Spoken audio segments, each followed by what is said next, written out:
Michael O'Brien runs 2 properties south of Walgett, totalling almost 40,000 hectares, with a mixed cattle, sheep and dryland cropping operation.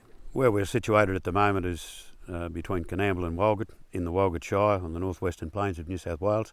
Michael runs a tightly balanced livestock enterprise on the Brigalows, which has been improved by combining vegetation growth to improve soils with controlled grazing. We run approximately 1,000 to 1,200 Angus cows with approximately 3,500 to 4,000 Dohne merino cross ewes.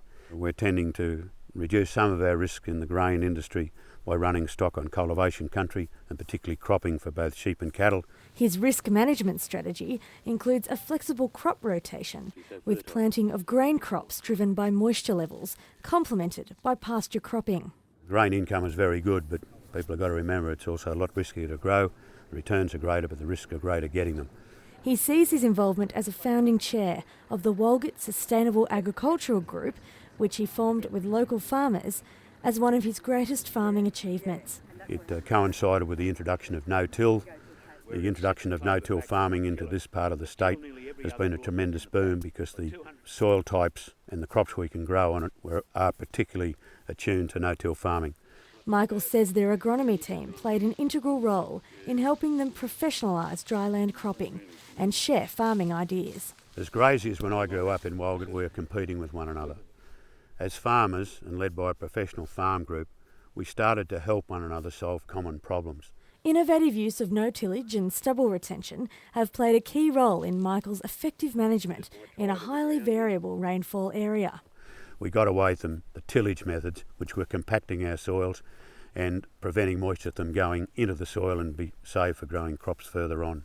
The rotation systems through cereals, legumes, the odd crop of canola, the odd crop of sorghum has made a system that's putting in as it's taking out. Michael manages drought conditions by using on-farm grain storage, minimising stock numbers and controlling weeds when times get tough. The systems determine that you keep your breeding stock alive and you keep the weeds off the cultivation to store moisture. Because you've got to be ready. The people who do best on the land are the ones that look after their land best when things are against them, not necessarily when they're with them.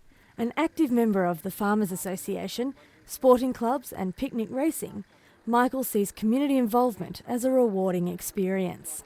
I've really tried to be involved as much as I can in community affairs. He believes the gap between urban and rural Australia is a challenge that needs addressing to help ensure a sustainable future.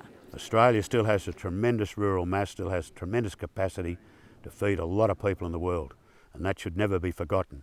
And I think we've got to turn round, starting from the association out, our connection with government. We've got to build the bridges between urban and rural Australia.